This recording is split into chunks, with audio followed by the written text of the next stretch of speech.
Right, bro, look, so I love yapping about Baki. And based on the numbers alone, you guys love it when I yap about Baki. So I do plan on covering everything Baki has to offer. And I know I've already covered Baki completely out of order, but it is what it is. Today, ladies and gentlemen, we're covering when Baki went to prison. Just for the sake of rage baiting all of us. Before we get into anything, make sure you like the video, subscribe if you actually enjoy. Press that hype button if you're on mobile so more people can see the video. And if you want your name at the start of every video, access to the audio of these videos the moment I'm done recording them, consider becoming a member of the channel. Now, as of recording this video, it has been 46 days since my last upload. If you don't want to hear my life story as to why I haven't uploaded a video in so long, skip to this time code where I start talking about Baki. If you are interested, well, hop along for the ride. So back at the start of October, I moved in with my wife in a different country. And at that time, I decided to do YouTube full time. Great. About 2 months later in December, my daughter was born. Hooray! It was the greatest thing ever. Now about 4 months ago, back in March, I got a call. Hello.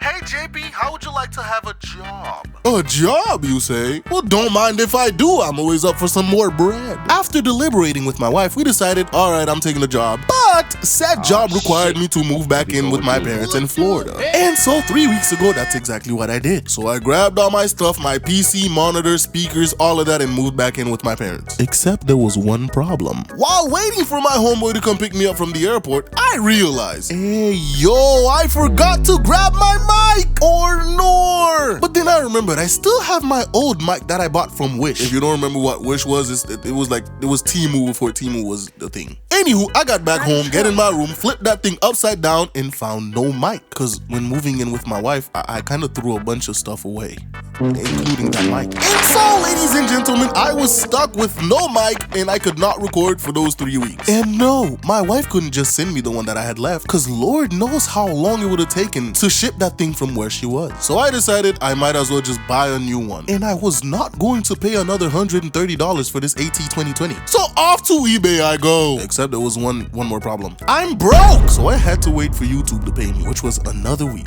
1 week later. YouTube pays and I buy a new mic for $67, which is significantly better than paying $130. Now while buying my mic, I also remember I left the mic arm, so I ordered that off of Amazon. Amazon tells me, hey, your package was delivered, but I'm standing in my front door and I don't see anything. Well, ladies and gentlemen, turns out while I was buying the mic arm, I was also buying a couple things to send to my wife. And I accidentally put the wrong address for the mic arm. And that shit was delivered to a facility an hour away in Miami, waiting to be shipped to my wife. So I quickly get on the highway to hopefully make it in time before they ship my stuff off. I get there about an hour later, and the guys that were packing the stuff speak Spanish. So I call my wife, she speaks to them, and apparently the dude already packed all that shit up and he is not going back in to look for one single package. Like, bro, it's only been an hour. How did you already pack all that stuff up? You know what? I wasn't even mad. At that point, I'm like, bro, you know what? You did good work at your job. I hope they pay you a lot of money. So of course, I decided to finesse Amazon for another mic arm, which I had to wait 24 hours to do. Anywho, now the mic arm was on its way to the right address. Let's check on the mic. The day it was supposed to arrive goes by and I get nothing. So I'm like, hey, yo, ain't no way I'm about to be finessed by an eBay seller. So I decide, you know what? Let me give him some grace. Give it another 2 days. 2 days later and I still don't see shit. So I go on eBay and message him. I wait a day and mans did not respond. So now I have to take extreme measures. I go directly to eBay. Hey, yo, eBay, this nigga trying to finesse me. I don't know what eBay did because a day later I get a message saying your package has been delivered to the USPS facility and is on its way to you. And finally, a whole day later, I received my mic. Now, do you guys see why it took me so long to finally record this video? And it's gonna take me some time again to edit it. So yeah, I hope you guys enjoy this video because I had to go through a whole roller coaster of hassle just to get to the point I can record this. Now, if you hear a difference in audio quality, it's because I recorded the intro to this video back when I was living with my wife. And the acoustics of that room are completely different than the one I'm in now. Also, I'm kind of sick right now, so this audio will sound a little bit nasally. Now, this season of Baki is pure schizophrenia. Not like the seasons before was any better. But we literally start this season off with an enormous ass elephant completely demolishing the US Armed Forces. And we got the general in the press conference answering questions. You really let all these people die to an elephant? I mean, if you had seen the size of it, you wouldn't be speaking that way. I mean, it's just an African elephant. Why couldn't you guys kill it? Like, how big could it possibly be? Well, dear reporter, it was almost as big as your mom's.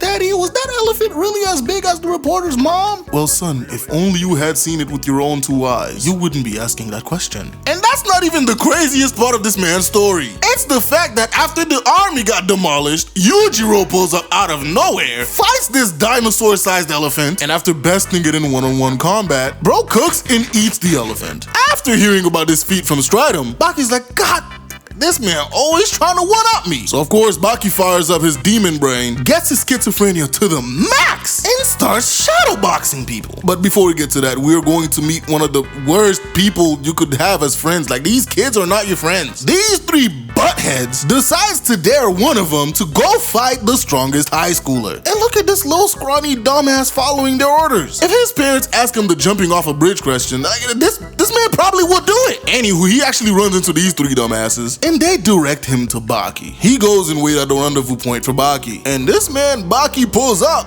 and squares up ready to fight this elementary school kid. The quote-unquote fight goes as well as you'd expect, because Baki blitzed this man and spanks him so hard, he sent his ass flying into the river. And when mans walk out, you can literally still see Baki's handprint on his ass. How do you explain this when you get back home? What, I challenged the high schooler to a fight and he smacked my ass? Like, bro, they would call the cops. And then those unfortunate cops are going to have to die because it's Baki. Anywho, Baki decides to show this kid his new training regimen. Bro grabs a praying mantis and using the power of schizophrenia and his demon brain, Baki produces a giant version of this praying mantis so he could fight. And you will not believe this when I tell you, but bro starts getting his ass beat, taking real damage. And the crazier part is, like, the kid actually sees this praying mantis that he's fighting. Eventually, Baki figures out the weakness of the praying mantis and starts actually winning. Now Stridum, hearing this amazing feat, decides Yujiro gotta hear what Baki just accomplished. When he goes to find Yujiro, they tell him that he's swimming in a pool that moves at like 13 miles per hour. It's a little over 19 kilometers for my non-Americans. Anywho, bro is under the water, by the way. Like, any normal person would be dying. They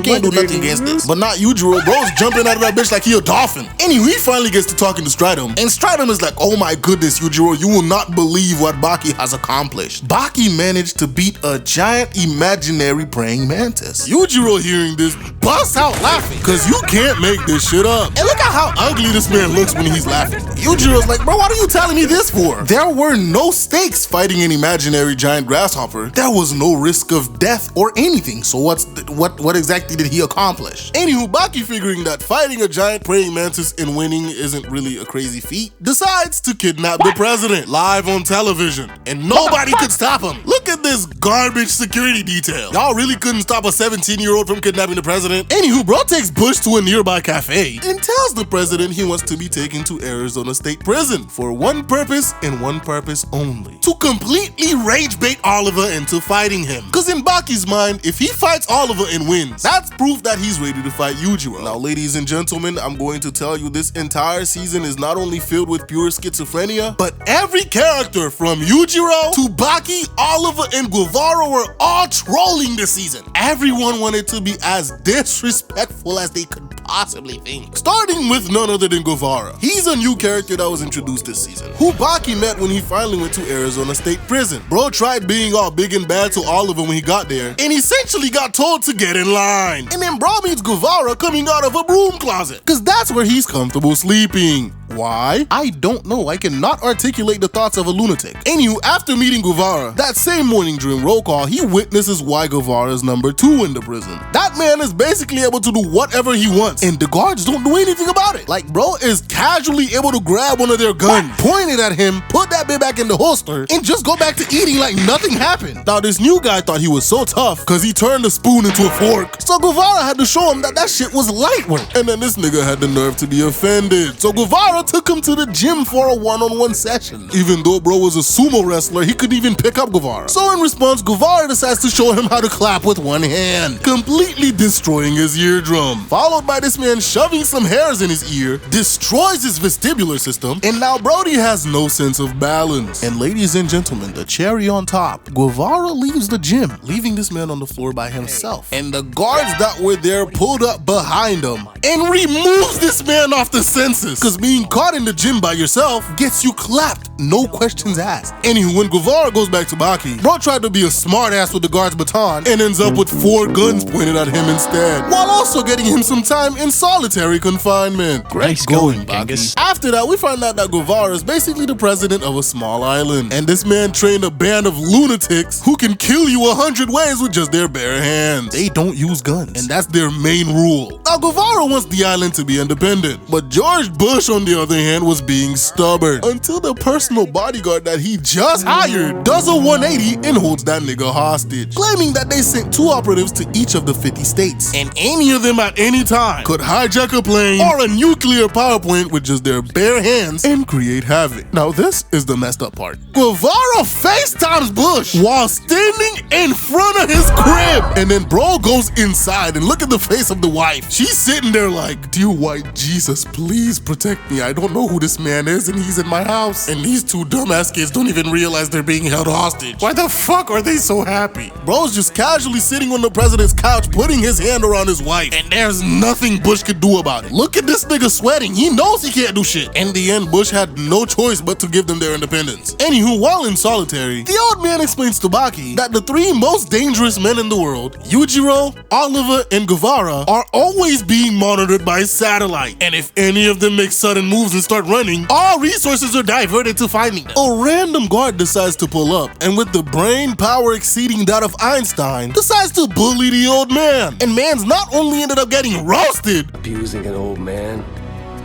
isn't gonna get any hair to grow back on that bald head of yours. but got kicked in the mouth. And when this man decides to attack Baki, bro got the most disrespectful 2-piece I have ever seen. Like, he just had to touch that man's bald head with his toes. And what's even worse is, bro saved you from falling to your death afterwards. Now, Guevara's been on a disrespectful spree, and the next one is worse than all the others that he's done. Now, the prison that Baki is in also holds Iron Michael, and he's supposed to be getting out next month. And he says the first thing he's gonna do is take that heavyweight champion belt for himself, going back into boxing. Great! Not great. The people in power don't want the belt to go to a convict. So they hired the Mouth. These 3 absolute weirdos. They are so perfectly coordinated, they can talk like this. Then it must mean that you're in a real fix. That shit is just weird. Anywho, they lure out Iron Michael in the middle of the night and starts jumping this nigga, completely beating the brakes off this man. Like, these 3 are elite jumpers, fresh out of JJK Jumping's academy. They don't miss. Their goal is to give him a severe enough injury that he won't die, but he will not be able to box. Now, unfortunately, while they're in the process of trying to injure this man, Guevara pulls up out of nowhere using Choji's human boulder jutsu, except that he sucks at it. Now, his first order of business was rage baiting the fuck out of the Mouth. And when they got ready to fight him, bro decides to pee on them. Look at him doing a little wiggle while he pees on this man. Bro then lays down on the ground and let the 3 of them do an entire praise break on his face, cause he knows in a few moments he is going to disrespect the fuck out of these people. After they're done stomping him out, Guevara gets up, puts some mud in his face, waits for the wind, and tells these 3 niggas that they're cooked, cause bro's now on demon time. In response, the Mouth gets into this crazy formation that's apparently even more dangerous than the triangle they were using against Iron Michael. So Guevara turns his back, and the 2 idiots behind him made the mistake of going in for an attack. And bro does a crazy 360 and uppercut, sending this man to the fucking stratosphere, meeting his buddy. And look at Guevara aura farming after man's lands back on his head. I ain't scared, walk them down like a parade. It's never fair, it's never fair, swear it's never fair. Lip was so terrified after seeing that shit, he peed his pants. And that nigga ran off, leaving his buddies behind. And the other one slid his ass back to the ground and sat in the corner. When bro gets back to his cell, he finds Baki on his knees. But the next day after the fight, I asked Sorry, but I'm gonna have to say no. I won't be your boyfriend. Not gonna lie, that's one of the funniest exchanges in the entire show. But forget all that shit, cause Oliver comes out of nowhere behind the door after hearing Guevara said he's gonna fight anytime, anywhere. And this big-bodied, buff-ass nigga twisted the entire fucking metal door with the handle just to get in. And what's worse is After he gets in, he starts calling Guevara maidenless. Like, damn, Vare, relax. On a serious note, I now possess a +10 Bloodhounds, and I promise you in New Game Plus, Vare will be my first victim. Cause how dare you call me maidenless? Fuck you. Anywho, Oliver's beaming about how beautiful his girl is, and Guevara was ready to fight until Baki's balls grew a little too heavy for him, and he decides to step in between Guevara and Oliver and starts mocking them. And for his troubles, bro gets the double face palm of doom. Broke the damn railing with his back. See this? This, ladies and gentlemen, is why you mind your own business. And what's worse is right afterwards, Oliver goes back to glazing his girlfriend. Man's brought over an entire handkerchief, telling Guevara to give it a good sniff. Guevara seizes the moment and does one of the most disrespectful things you could do. Bro spat on the handkerchief. He legit had Oliver screaming for the entire prison to hear. Oliver's gonna get his payback real good in a bit. Cause when it finally came time for their fight, Oliver brings Maria to watch. Bro had every inmate in that prison flabbergasted after looking at Maria. She's as big as the bed. They started off the fight with the stupid handkerchief thing that they were doing until Baki decided he wants to be disrespectful too, so he gets in the bed with Maria. And after Maria told him to stop playing with this damn handkerchief and start throwing hands, even though with the handkerchief, them niggas was still getting comboed, Guevara took the opportunity to kick this man straight in the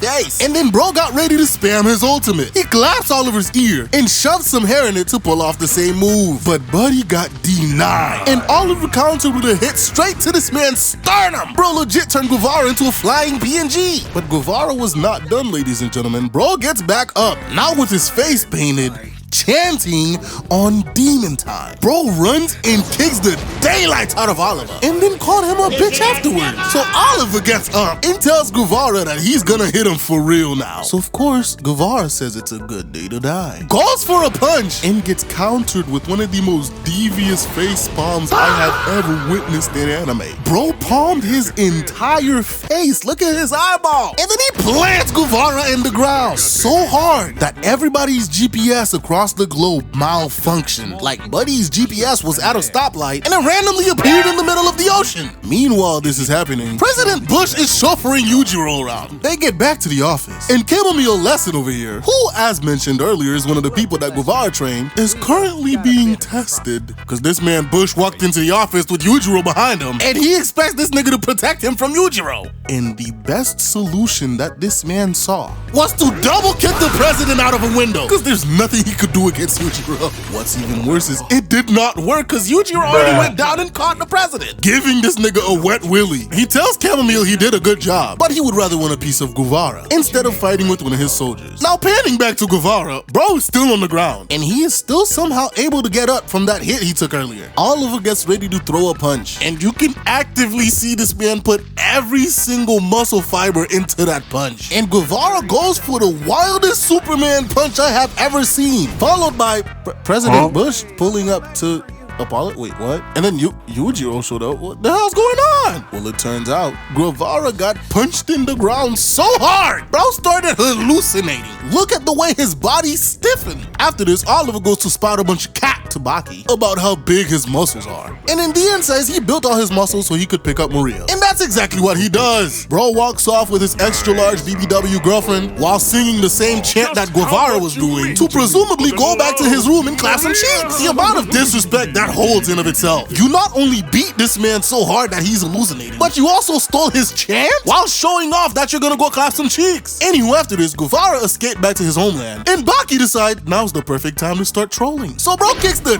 daylights out of the first security guard, hits the second one with an almighty clap, and jumps down, dodging bullets. Bro then kicks this metal door, and the 3 security guards behind it immediately got comboed. And then bro just walks out to meet the warden and several guards pointing guns at him. Of course, they surround him, and the warden tells the other officers to shoot his kneecaps off. But them niggas are too scared, because within milliseconds, Baki not only broke this man's glasses with dramatic tension, but he also took the second button of every single officer's uniform off, just to prove that he could have killed them whenever he wanted. And then bro puts his arm around the warden and forced them to walk outside with him, only to encounter Oliver. And of course, Baki takes this moment to be disrespectful and and trolls Oliver. Got this man so mad that he threw his bike at the damn wall. Now, of course, Baki got put into solitary confinement for his stunt, and then he gets a visit from Oliver, who decides to take a page from Guevara's book and starts peeing on Baki while he's on the floor to assert his freedom and dominance. Baki just ended up laughing like a lunatic. So Oliver decides, if Baki wanna fight me so bad, we might as well make some bread from it, and tells the warden that they're gonna make it this big event, and they're gonna make so much money. So he goes back to visit Baki in solitary to tell him the plan. Yeah, but Baki, bro, he just wanted to scrap. So bro starts kicking the fuck out of Oliver right then and there. It was going great until Baki got smacked through a wall. Of course, Oliver decided he's not done with Baki. So when bro goes to throw a punch, he gets grabbed and painfully pulled through the hole that he already made through the wall, completely destroying it. And then this man picks up Baki and starts shaking him off like a towel, followed by one of the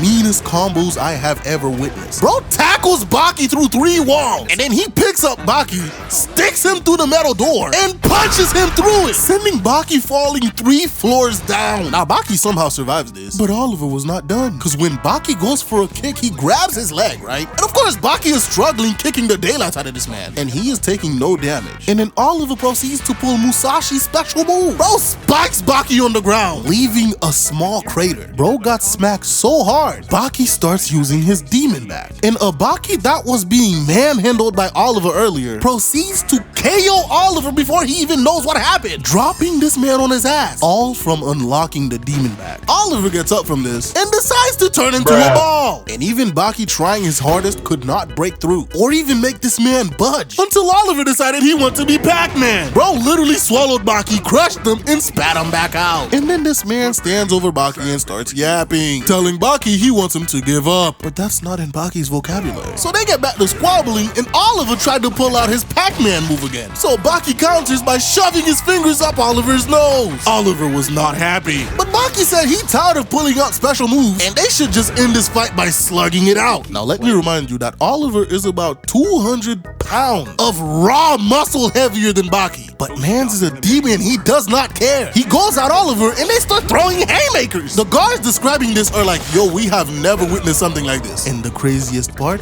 Baki is pushing Oliver back to the wall. Oliver reaches the wall and hits Baki with a juicy punch, but bro countered with the headbutt of doom. Baki was so locked into this fight, he punches through the facility wall, completely missing Oliver. But by that time, bro was already KO'd on the ground. And by the time Oliver woke up from being KO'd, none other than Maria is standing there. She walked all the way from their room to where the fight was happening, breathing erratically, because it took a lot of courage to do that. Now, if you didn't know, Maria used to be a baddie, but then she got really sick, and the meds that she had to take resulted in how she looks now. And through all that, Oliver has loved her the same. Her making the effort in the state that she's in to walk to where Oliver was fighting is proof that these two genuinely love each other. And her size does not mean she lost her sense of humor. I made it here, but I'm exhausted. I can't walk anymore.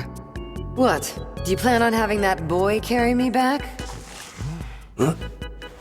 Look at how quick this man said no. Anywho, after this, Oliver kind of forced the warden to let Baki out, and Baki biked his ass to the airport, escorted by a helicopter, on Oliver's request. So yeah, that was Baki's prison arc. Now, I don't know when this video is gonna be out, but I will be back to uploading again. It might not be as often as when I was doing YouTube full-time, but I will try. Anywho, if you enjoyed the video, please leave a like, subscribe, and I'll see you guys in the next video. Bye.